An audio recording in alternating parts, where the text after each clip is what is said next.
At 2 a.m., her phone was online, even though she disappeared 3 months ago. It was 2 a.m., and an unnatural silence had settled over the city. Ali sat alone in his room, staring at his phone where a single line glowed on the screen. Last seen on line 201. His heart was pounding because this was not normal. Aisha had disappeared 3 months ago.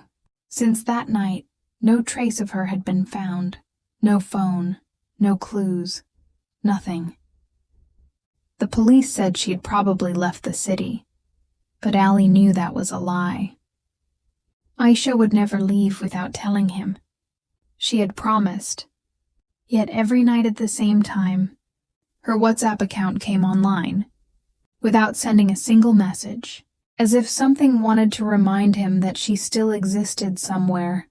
Ali had messaged her countless times, but she never replied, only appeared online and vanished again. Tonight, when his phone suddenly vibrated, his body went numb. A message from an unknown number appeared. "Are you still waiting for her?" His fingers trembled as he typed, "Who are you?" The ticking clock on the wall felt unbearably loud. After a pause, a reply came. "Someone who knows the truth." Then another message followed. "If only you had stayed that night." Ali's breath caught as memories flooded back. The bench, the streetlight, and Aisha's sad, pleading eyes.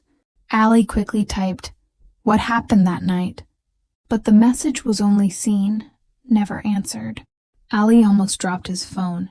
Suddenly, WhatsApp refreshed, and Aisha's profile picture updated. There she was, wearing the same faint smile, but behind her was the same old bench, under the yellow streetlight where everything had changed. Ali shouted that this was impossible, that someone was playing a cruel joke. Yet deep inside, he knew this was no joke. A voice note arrived. With shaking hands, Ali pressed play. It was Aisha's voice, clear and unmistakable. "Ali, I'm still here. That night when I begged you to stay, you walked away in anger. I was left alone, and then everything happened so fast." Her voice carried pain and quiet accusation. Tears streamed down Ali's face as he whispered that he had come back, but it was already too late. The voice note ended and a new message appeared. "You cannot run from the truth." The room lights flickered. A cold gust of wind rushed past the window. When Ali looked outside, he saw someone sitting under the streetlight on the bench, silent, motionless, exactly like Aisha. Ali's body froze. A final notification appeared on his phone. "If you don't share this story, tonight you will become the last seen." In panic, he threw the phone to the floor and ran outside.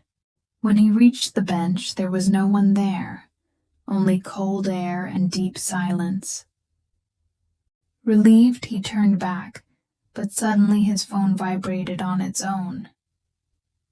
The screen showed online. The front camera opened automatically. Ali stared at his reflection. His face looked pale, empty, unfamiliar. Then he noticed it.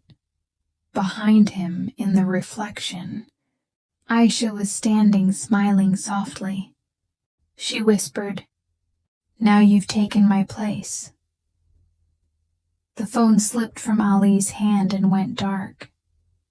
The next morning, people passing by found only a phone near the bench.